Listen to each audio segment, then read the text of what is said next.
waan didanii fi Amaariffaan itti himnaadhaan hojjetamaa jira waan ta'eef waan baay'ee gaariidha.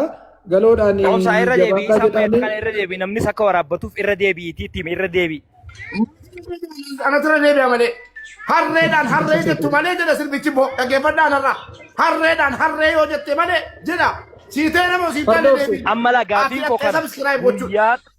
dadagee bube guyyaa tokko keessatti akkuma warra harree halaaktee jibba keenya labsitu sana guyyaa tokko keessatti miliyoona 10 sirba yoosanii fi galaanaan deebisan kana akaaceen jiru nutti garsiisuu deeman kana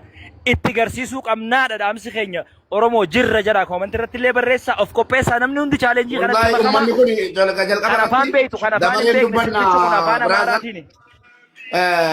jalqaba irratti uummanni Oromoo guutuun dhiifama naa godha nan balleesse wanta balleessisi haqee waliin waa danuu wareegame jedheen ture lakkii wanni danuu nu wareegamne kunoo obbolaan haqee jirra erga jarri jedhani dhiifama uummataa kanan barbaade nu baasaan jedhaa jira manni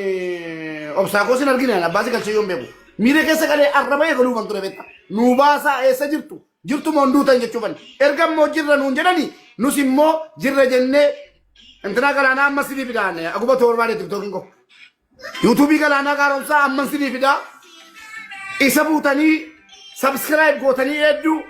miiliyoona jaallaalani jarri akka miiliyoona 10 ilaalam wala boonaa baalee wala jinnii wala jaankaan hin jiru hundi keessan mana barattanii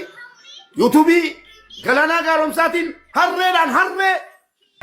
jedhanu mana kanala dhiiree jechuun kanala siin beektu jedha Amaariffaan isanu wallahi sanaanidha Koppaa Oromoo tiktookii kana balleessuu qabna inni sirbinas inni sirbus harree irra waan barbaadde irra kaadhana si eeyyame tiktokii kana ila irra garagallee jiraachuu keenya wallahi kana akka tabe bal'amatti hin jirru baqa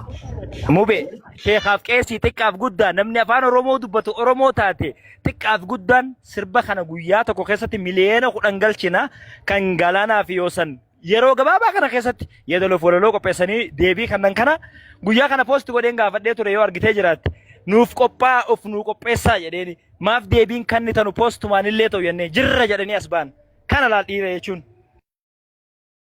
Koy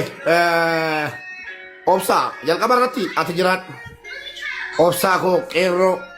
dhiira haati deesse kan waan ajaa'ibaa ummataaf